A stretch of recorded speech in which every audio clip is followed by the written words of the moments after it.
Hello, Namaste.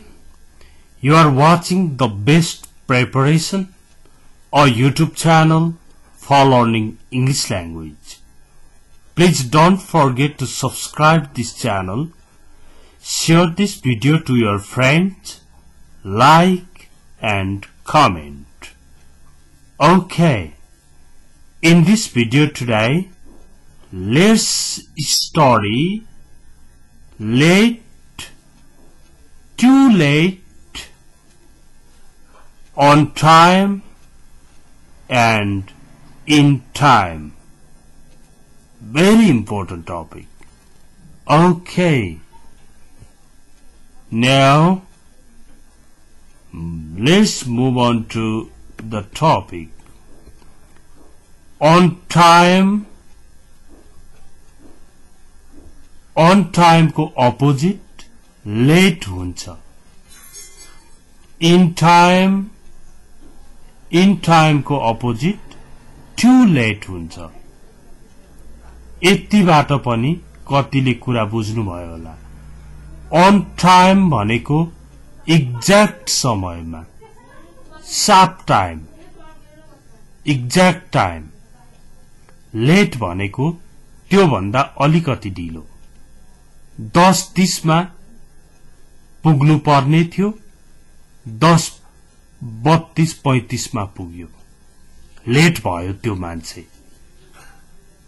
तर in time भनेको चाहिँ पर्याप्त अगाडि, समय छँदै, समय बाँकी नै हुँदा लाई इन टाइम भनिन्छ. र टू लेट भनेको चाहिँ निकै बेर पछि, 10:30 मा पुग्नु पर्ने 10:45 मा अथवा 11 बजी पुग्यो. टू लेट भयो त्यो. अब तपाई एक्ज्याक्ट समयमा जानुहुन्छ भने अन टाइम भन्नुहोस्. अलिक अगाडि जाने गर्नु भएको छ भने इन टाइम भन्नुहोस्. अब तपाई काममा जानुहुन्छ, दैनिक 10 बजी काम सुरु हुन्छ भने तपाई 10 बजी टक्क पुग्ने गर्नु भएको छ भने I go to work on time. तर 15-20 मिनेट अगावै गएर बस्ने ओर्ने अनि काम सुरु गर्ने गर्नु भएको छ भने I go to work in time. Okay, प्रष्ट हुने गरी आज सबै इक्जाम्पल्सहरु हेर्ने दिन छ. यस्ता साना साना कुरा सिक्दा सिक्दै अंग्रेजीको एकदमै राम्रो बेस बन्छ अनि कसैले पनि कुनै पनि परिस्थितिमा तपाई प्रष्टसँग बोल्न, प्रष्टसँग लेख्न सक्ने बन्नुहुन्छ. यो नियमै हो. जसले सही कुरा सही मात्रामा अभ्यास गर्दछ त्यो जान्ने भन्दछ. कहिलेकाहीँ सही कुरा परेन भने अभ्यास गरेर पनि हुँदैन. तर अन टाइम र इन टाइम, लेट र टू लेट त हाम्रो दैनिक जीवनसँग जोडिएका छन्. यस्ता दैनिक जीवनसँग जोडिने कुराहरू सिक्नु पर्छ अनि बोल्न पनि अवश्य आउँछ, लेख्न पनि सही तवरले आउँछ. ओके, अन टाइम भनेको ठिक समयमा, इन टाइम भनेको पर्याप्त अगाडि, निकै बेर अगाडि. लेट भनेको ढिलो, टू लेट भनेको ज्यादै ढिलो. अब तपाईलाई मानौ काई कार्यक्रम चाहिँ 5 बजी सुरु हुने थियो, 4:30 मै तपाई पुग्नुभयो भने आई केम इन टाइम, म समयमै आए, निकै बेर अगाडि नै आए. ओके, अथवा तपाई भन्दा साथीहरू अगाडि गएछन्, उनीहरूले फोन गरे भने तपाईले ठ्याक्कै 5 बजे पुग्ने योजना बनाउनु भएको छ भने okay I'll come on time. म समयमा आइपुग्छु 5 बज्दा म आइपुग्ने छु I'll come on time. Okay अनि साथीहरुले भन्न सक्लान् प्लिज कम इन टाइम अलि अगाडि आयो भने एकछिन गफ गर्न पाइन्छ भनेर प्लिज कम इन टाइम अलिक अगाडि नै आउ न इन टाइम भनेको पर्याप्त समय बाँकी छँदै भनेको हो अब हेर्नुहोस् नेक्स्ट स्लाइडबाट ठूलो कुरा जानिदैछ जो जीवनभरि काम लाग्छ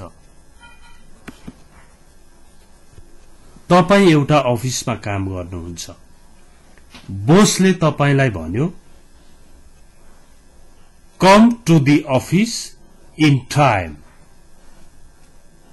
भन्यो भने के अर्थ लाग्छ र त्यही बोसले तपाईलाई come to the office on time भन्यो भने के अर्थ लाग्छ फरक छ नि यिनीहरु दुईटामा फरक छ तपाईलाई फोन गरेर भन्यो 1 नम्बरको सेन्टेन्स हेर्नुहोस् है come to the office in time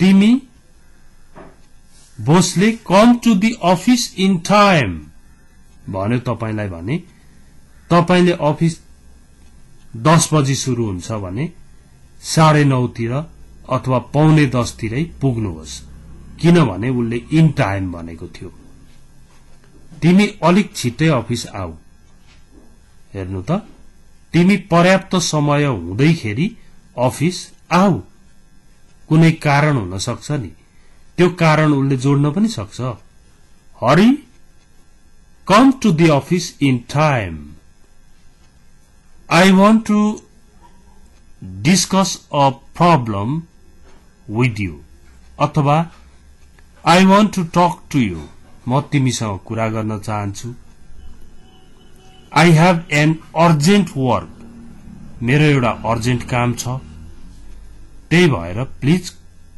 com to the office in time अलिक छिटै आऊ है अब यो come to the office on time भनेको चाहिँ यसले धेरै अर्थ राख्छ तपाई बसिरहनु भएको थियो बोस आएर Hari come to the office on time okay भन्यो भने तपाई झसँग हुनुहुन्छ तपाई छिटो अफिस जाने गर्नु भएको छ भने पनि म अलिक छिटो अफिस जान्थे यसरी छिटो छिटो आएर दुनिया कुरा गर्ने बस्ने बोसलाई मन परेको रहेनछ त्यसो हुँदा ठ्याक्कै समयमा आउने गर भनेछ मलाई भन्ने लाग्छ अलिक ढिलो आउने गर्नु भएको थियो भने पनि ठ्याक्कै समयमा आउने गर भन्नु मलाई अब म भोलिदेखि टक्कै अफिस सुरु हुँदै आइपुग्छु भनेर ज्ञान हुन्छ 1 नम्बर र 2 नम्बरको सेन्टेन्समा फरक छ यो फरक बुझ्नुहोस् तपाईले इन टाइम भनेको बेला के हुन्छ अन टाइम भनेको बेला के हुन्छ ओके यसबाट कति कुरा बुझ्नुभयो सायद अर्को सेन्टेन्स हेर्दाखेरि अझै कुरा बुझ्नुहुनेछ यहाँ हेर्नुहोस् है बोसले तपाईहरुलाई भन्दैछ The meeting starts at 4:30. 4:30 p.m. You have to be here on time. भोलि छुट्टीको दिन छ नेपालमा हो भने स्याटरडे अन्त हो भने सन्डे हुन सक्छ तर छुट्टीको दिन एउटा मिटिङ राखेको रहेछ अनि भन्दैछ बोसले Okay, the meeting starts at 4:30 p.m. Meeting दिउँसो 4:30 मा सुरु हुन्छ You have to be here on time. तपाईहरु ठ्याक्कै समयमा एक्ज्याक्ट समयमा यहाँ आइपुग्नु पर्छ है, आउनु पर्छ है भनेर भनिरहेछ। अब the meeting starts at 4:30 p.m. You have to be here on time. Meeting दिउँसो 4:30 मा सुरु हुन्छ। तिमी ठीक समयमा यहाँ आउनु पर्छ। तिमी, तिमीहरु, तपाई, तपाईहरु सबै युले नै बोकेको हुन्छ। ओके, अब अर्को हेरौं है। यहाँ हेर्नुहोस् त, मैले हतार गर्नुपर्छ। म टिभीमा फुटबल म्याच हेर्न अलिक छिट्टै घर जान चाहन्छु। कसैले भन्दैछ अलि छिट्टै जानु भनेको इन टाइम हो। अरु बेला अरु समयमै जानु भनेको अन टाइम हो, सधैं जाने टाइम। तर इन टाइम भनेको चाहिँ त्यो भन्दा अलिक अगाडि नै जानु। यहाँ हेर्नुहोस्, I must hurry. I want to get home in time to see the football match on TV. I want to get home in time. In time भनेको अलिक अगाडि नै। किन रहेछ? To see the football match on TV. TV मा football match हेर्नलाई अलिकति छिटो जान खोजेको रहेछ। I must hurry. I want to get home in time to see the football match on TV. मैले हतार गर्नुपर्छ, हतार गर्नै पर्छ। म टिभीमा फुटबल म्याच हेर्न अलिक छिट्टै घर जान चाहन्छु। इन टाइम र अन टाइममा निकै ठूलो फरक रहेछ। ओके, अब जस्तो म चाहिँ छिटै आएँ, त्यही भएर मैले सरसँग छलफल गर्ने चान्स पाएँ भन्नु पर्यो भने नि I came here on time भनेर हुँदैन। I came here in time, so I got the chance of discussing something with my teacher. Okay? In time. फेरि अर्को हेर्नुहोस्, म काम गर्न जानु अगाडि ब्रेकफास्ट तयार गरेर खानको लागि पर्याप्त समय हुँदै उठ्न मन पराउँछु। अलिक अगाडि नै उठ्न मन पराउँछु भनेपछि अलिक अगाडि पर्याप्त समय हुँदैखेरि भनेको चाहिँ इन टाइम वाला पर्यो। I like to get up in time to prepare and have my breakfast before going to work. हेर्नु त, I like to get up in time, अलिक अगाडि नै, to prepare and have my breakfast before going to work. म काम गर्न जानु अगाडि ब्रेकफास्ट तयार गरेर खान पर्याप्त समय हुँदै उठ्न मन पराउँछु। ओके, अब आयो लेट र टु लेट। लेट भनेको ढिलो, टु लेट भनेको ज्यादै ढिलो। यिनीहरुमा त के फरक छ र जस्तै लाग्छ। तर तपाईले कसैलाई चाहिँ 6 बजी पहिलो बस गयो भने 6:10 मा पुग्यो भने तपाई पहिलो बस पकड्न ढिलो हुनुभयो भन्नुहुन्छ। तर 6:30 मा पुग्यो त्यो मान्छे भने तपाई पहिलो बस पकड्न ज्यादै ढिलो हुनुभयो, धेरै ढिलो हुनुभयो। आधा घण्टा त कहाँ पुग्छ नि भने जस्तो भयो। भनेपछि you are late to catch the first bus भन्यो तपाईलाई बस पार्कमा भने, होइन बाबु कहाँ पुग्यो त यसो बुझु न, जामसाम परेर यही नजिकै छ कि भने जस्तो हुन्छ। तर तपाई पुग्दा बस पार्कमा you are too late to catch the first bus भन्यो भने अब चुप लागेर दोस्रो बस कति बेला जान्छ म दोस्रोमा जान्छु भन्नतिर लाग्नुपर्छ। You are late to catch the first bus भयो, त्यो चाहिँ हल्का ढिलो भएको हो। तर you are too late to catch the first bus भन्यो भने चाहिँ साह्रै धेरै ढिलो भएको हो।